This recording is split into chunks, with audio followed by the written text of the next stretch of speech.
Every day, 5 times must I always pray. I am proud to be a Muslim now. Everyone say La ilaha.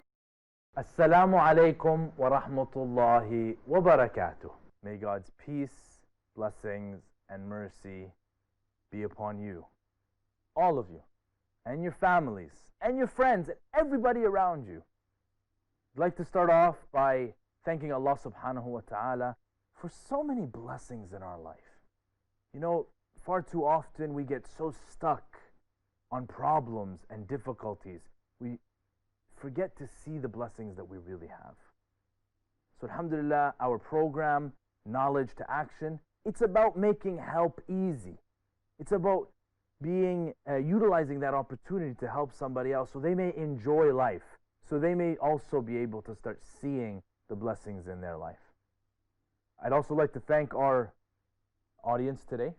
Jazakumullah khair, brothers, for coming. We've got a good multicultural representation, and today's topic is very befitting when it comes to multiculturalism. Our title is Think Different.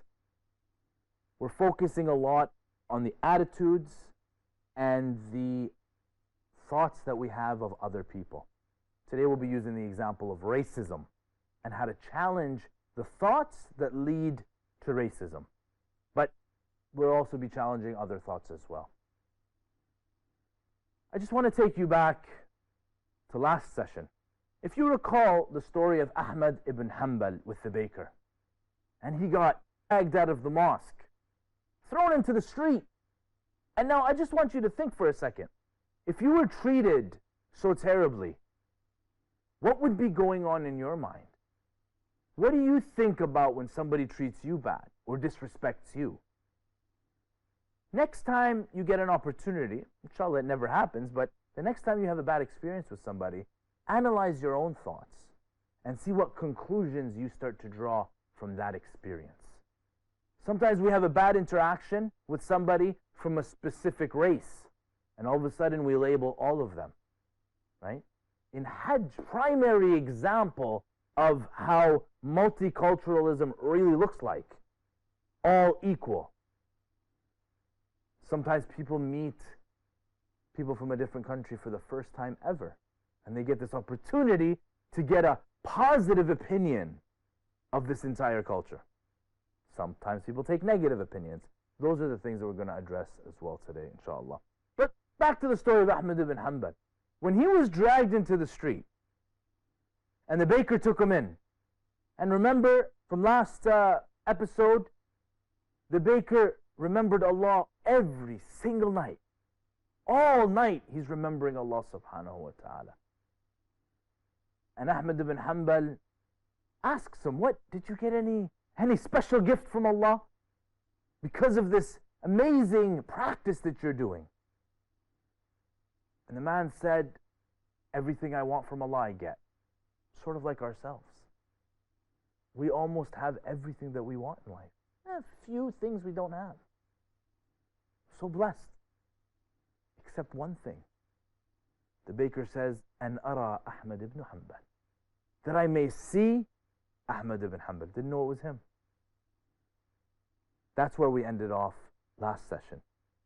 Let's continue from there. What was Ahmad ibn Hanbal's response? Look at his attitude. Ahmad ibn Hanbal didn't focus on being dragged by some Robocop, but some security guard into the street. He focused on his life purpose, his reason for existing. And he said, by Allah, drag to your place so that you may have your dua come true. That's how he saw the experience. Because most often, my dear brothers and sisters, we're not affected by the event itself. We're really impacted by the perception of the event. And so it's very, very, very important to have that positive attitude all the time. It's going to lead to a different lifestyle. And so it's important to think different, which will lead to acting different. That's our change process today. There is a very well-known therapy. It's called cognitive behavioral therapy, right? The focus is that if you change the way you think, your emotions and your behavior will be impacted. Sounds simple enough, right? So if I walk into a room and I look at you for the first time like, oh, he don't like me. He doesn't like me. This guy, he's just got this, him and his big black beard, he's not smiling. He doesn't like me. Or I'm intimidated by him. Or I can't trust him. Whatever thought I have in my mind is going to impact how I feel and how I act. And we already covered how you, yourself, you can make sure that others have a positive impression of you with a smile, right? And we wanted to focus especially if you got a big black beard because it accentuates the whiteness of your teeth. Alhamdulillah Rabbil Alameen. So, but right now we want to focus more on what is actually going on in our minds. If I say to you, brother, think different, are you going to be like, Jazakallah khair, that's excellent advice? You're going to be like, okay. How? How do you take the knowledge and convert it into action here? First, you got to understand that it's difficult. Very hard. It's not easy to change the way you think because chances are you've been thinking that way since you were 6 years old or 5 years old or maybe even 2 years old. It depends on what it is you're talking about. For example, if it's impressions of male and female, well, your impressions of males and females began with your parents, mom and dad. So what happens when a child is born an orphan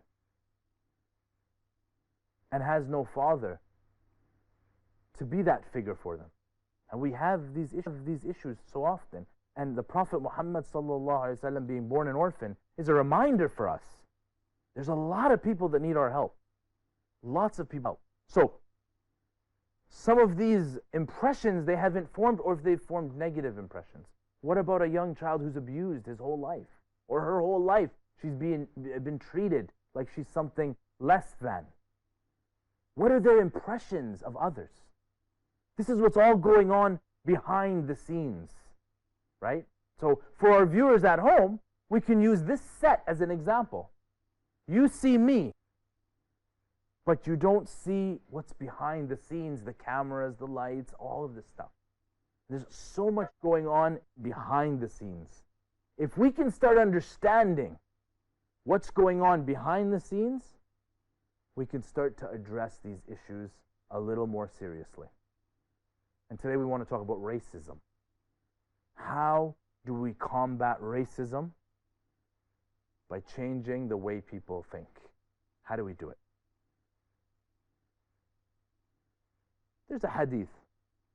Prophet said, Islam began as something strange and will once again return to something strange. What comes after? Tuba lil ghuraba, right? Glad tidings to the strangers, because it's good to be different. Could you imagine if we were all the same? We all looked the same, we talked the same, we had the same food, there was only two primary colors. Could you imagine how dull life would be? But it's not. Allah subhanahu wa ta'ala creates us in different forms, and we speak different, and we look different. And this is a sign of Allah. This is a miracle. This is the beauty of life. Yet we want to do the opposite. We want everybody to be like us. And if they're not like us, then they must be bad. That is a terrible, faulty schema. If you're not like me, you're not good. That has to be removed. This is the core schema of racism. Ana khayrun min. Who said that? Iblis. He's the first to say that word, right? There's where your racism began. Or speciesism, I don't know, whatever you want to call it. I'm better than him. Or I'm better than her. Later on, we're going to talk about, well, you got to challenge that. Why? What makes you better than another person? The color of your skin? Your parents? Things that you didn't even choose? Not logical. Whereas at the time of the Prophet Muhammad sallallahu alaihi wasallam, there was so much multiculturalism around the Prophet. I mean, there's many examples, right? You give us a few examples of some of the Sahaba. Salman al-Farsi. Salman al-Farsi, what an excellent example. Salman al-Farsi was a Persian. And Salman al-Farsi has an amazing history. He was born into nobility. And then he makes it to Al-Madinah in a poor state. Look into his life. You're going to see something very interesting. Get another example. Bilal ibn Rabah. Oh, Bilal. Of course. You gotta, if you talk about multiculturalism and anti-racism in Islam, you have to speak about Bilal radiallahu anhu. There's so many stories. The first to give the adhan on top of the Kaaba. Imagine, sometimes when you're on the 3rd floor in Mecca, for most of you that have attended, and inshallah if you haven't, inshallah may Allah make it easy for you to do so, and you look on top of the Kaaba and you think, man, I'd love to be up there. Imagine the status of being on top of the Kaaba. So there's a massive story about that. Look into it. It's amazing, amazing. Let's give one more, inshallah. Suhaib al-Rumi. Suhaib al-Rumi. Of course, Suhaib the Roman. All right? So we've got all these examples. What did the Quraysh, the pagans at the time, how did they view these Sahaba? How did they view multiculturalism? The same way that racists do. They said, if the Arabs follow Muhammad, then they're his people. But what are these guys doing here? So they're trying to establish that these groups should stay together and these groups should not. Right? Inshallah, we're going to get started with some cognitive distortions. All right? These, as a result, this way of thinking, it leads to specific errors that you can actually challenge.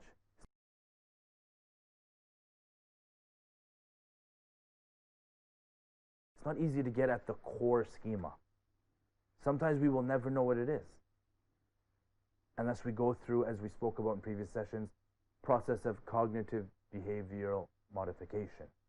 I mean, you know, some people call it brainwashing because you're literally washing away all that negative way of thinking and replacing it with a positive way of thinking, a way that contributes to your happiness, not adds to your stress, a way that brings you closer to people, not pushes you away from them, and a way that makes you have a good opinion of Allah subhanahu wa ta'ala, not one that disconnects you. So when we come back from the break, we're going to talk about how we can start thinking different. We'll see you soon. Assalamu alaikum wa rahmatullahi wa barakatuh. La ilaha illallah Muhammadur Rasulullah. Assalamu alaikum wa rahmatullahi wa barakatuh. May Allah's peace, blessings, and mercy be upon you. And thanks for joining us. Thinking. What are all those ways of thinking that actually cause us problems? Why don't we have a small group discussion here in talking about thinking errors. Allah subhanahu wa ta'ala says, فَاجْتَنِبُوا كَثِيرًا مِنَ الظَّنِّ إِنَّ بَعْدَ الظَّنِّ إِثْمٌ. Alright? Keep away most cases of suspicion. We can stop on this verse and spend another 50 sessions on thinking and thinking different. Today, we're just summarizing thinking different. So please do not think that this is the only thing that you need to do in order to think different. It takes years sometimes. Alright? But anyways, keep away most cases of suspicion. Which suspicions are they? Why don't we talk a little bit about certain suspicions that are actually negative, that actually lead to su'dhan, negatives of others, that actually contribute to haram, maybe even backbiting, maybe even some serious social issues. So, let me identify some of the stuff that we've derived here. One, all or nothing thinking. All or nothing thinking. So, if you want to join in this exercise, think about it. Do you ever think in all or nothings? It's either or. It has to be this or that. There's no other alternative. A second one, overgeneralizing, right? You take something from a small sample and you generalize to a large sample. Anybody that knows anything about statistics knows that that's false. It's a false conclusion. You may get part of it right, but if it's too small of a sample, you can't really call anything on it. It's like saying 25% of human beings wear green shirts. Because, well, the sample is 4 of us and you're wearing a green shirt, right? Or 100% of people from Sweden are Muslim or converts because you're from Sweden and you've converted to Islam or reverted, whichever you choose, right? The statistic doesn't work. So that overgeneralization requires more evidence. The mental filter, right? There's no way that you can interpret an event without it going through the negative experience filter. It's like you're saying, you look at a person, he's got a bad past, that's the only thing that you look at, which is connected to disqualifying the positives. Ever find somebody who never talks about the positives? Always negative. Everything's always negative. They disqualify any positive experiences, and not for any really good reason. It's arbitrary. Just, oh yeah, no. You talk about a brother, mashallah, this brother, he's done so much dawah, he does good work. Yeah, but, haha, and disqualify all the positives. Jumping to conclusions, right? So something happens, and we've already kind of discussed this earlier on when we talked about the, when you take two concepts that are not related and you relate them, you know, he looks this way, therefore he must be this. Prejudice, right? But there's two things that I'd like to remind everybody and our audience, inshallah ta'ala, about jumping to conclusions. One is mind reading. You think you know what's in the person's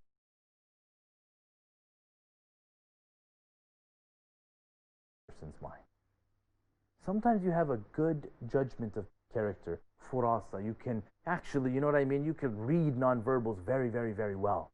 You know, in psychology, it's important to understand, to learn what's going on in a person's mind by looking at their nonverbals, by engaging with them, and you know what? Simply asking sometimes and identifying patterns. That's not what we're talking about here. We're not talking about understanding people, but mind reading. You're on a bus and you look at a person beside you, and obviously you say, yeah, he's thinking this of me. Well, how do you know? How can you possibly read somebody else's mind? You can't say this is going to happen. Oh, I'm going to show up and they're always going to start late. They're always going to, it's negative thinking. It's irrational. Even if 99% of the time bad things happen, think positive, because perhaps this time is the exception. And you got to believe that there's always exceptions. And there's several other cognitive errors. And I know we're going through these a little quickly, but I'd like you, to reflect on each one of them for your own self. Another one is when everything's a catastrophe. Everything's a disaster. You can't see any possible hope in the future. That's it, my life is over because I got a 76% on my exam. Sometimes we get into that state of mind. There's nothing wrong with being anxious from time to time and worried and scared and all the emotions, even if they're negative. But it's got to be a temporary state. It cannot be a trait. Does that make sense? It's got to be temporary only. We got to overcome these cognitive errors, or else they become part of us.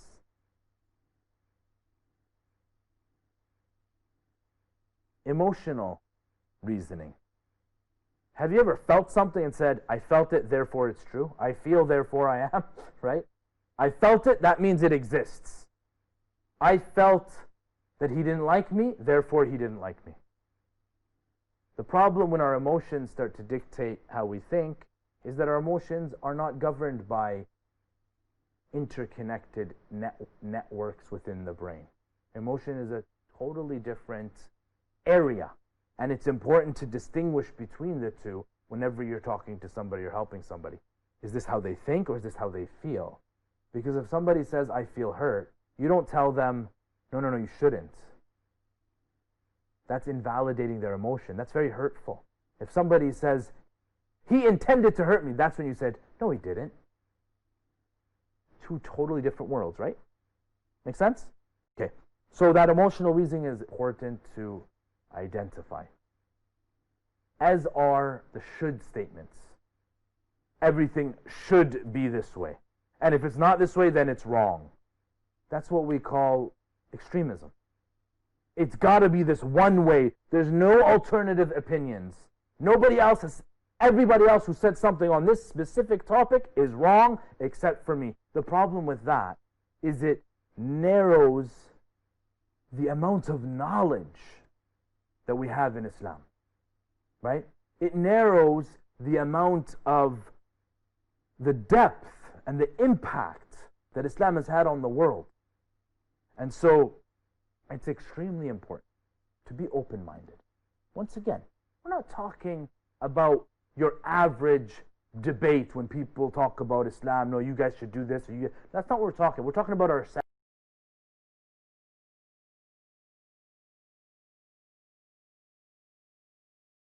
here. That we need to explore and we need to learn more. We need to take as much knowledge as we can and turn it into action, starting with thinking differently.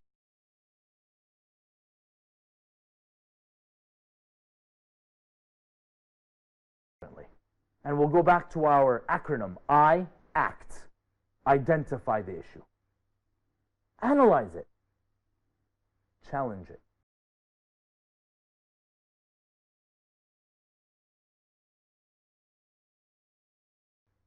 And then try again. Because if you fail, big deal. Try again and keep trying. I'd like to end with a small story here.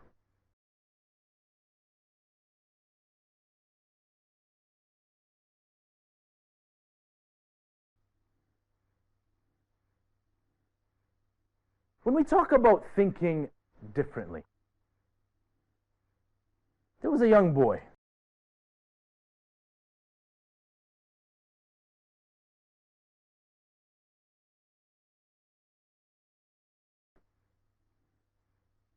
And this boy's just, sitting on these steps. If you walk around certain impoverished areas, you find the houses really close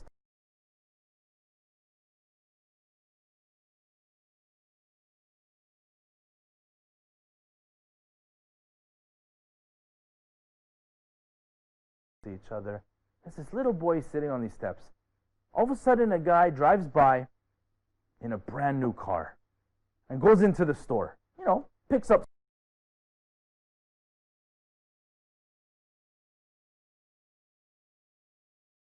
something, water, whatever it is. And the boy's looking at the car and he's amazed. And so this young man comes out of the store and he's looking at this kid. He's like, yeah, kid likes my car. So he starts talking to the boy. He says, you like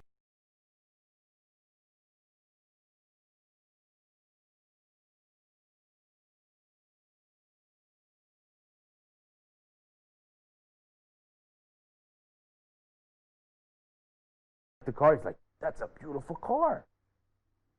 So he says, okay. He says, you want to ride? Kid's like, yeah, for sure. So kid hops into the car.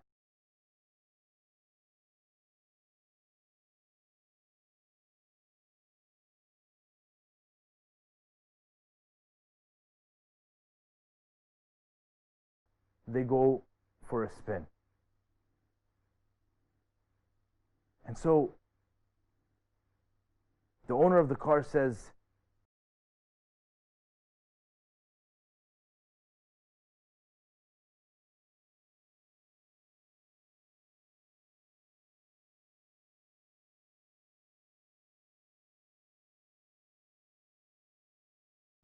my older brother bought me this car.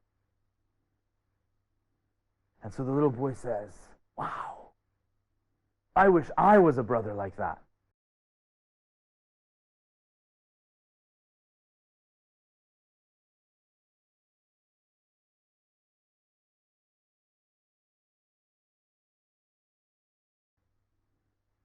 guy driving thought, what? You know, he didn't pay too much attention to it because he thought, oh, maybe the kid just made a mistake. So they keep rolling.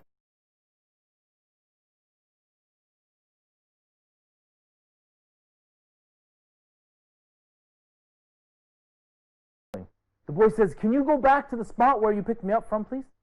I need to do something really important. She says, yeah, okay. So he rolls around. They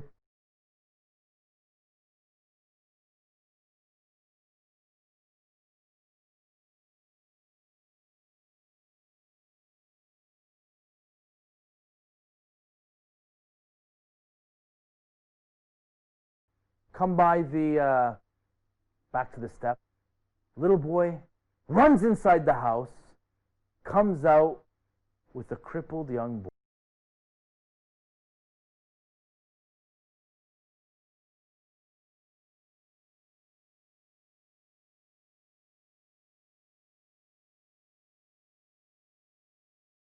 boy, his little brother. And he places him on the steps. And he says, look, you see? It's exactly the car I was talking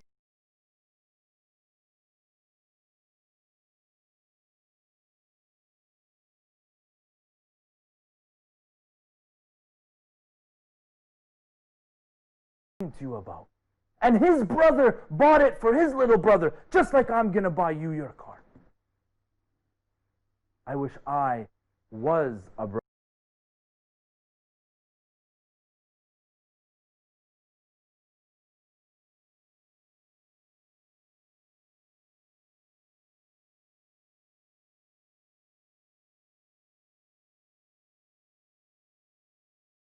like that, rather than I wish I had a brother like that.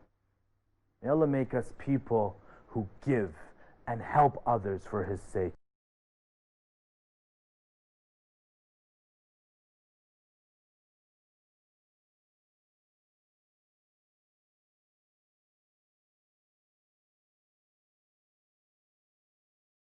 And that keep giving and keep helping and thinking positively. See you next time. Assalamu alaikum wa rahmatullahi wa barakatuh.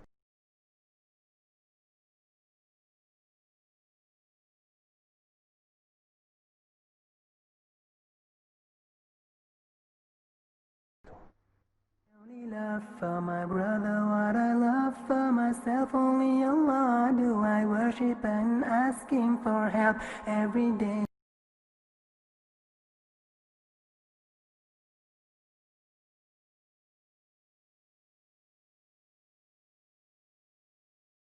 Five times must I always pray. I am proud to be a Muslim now. Everyone say La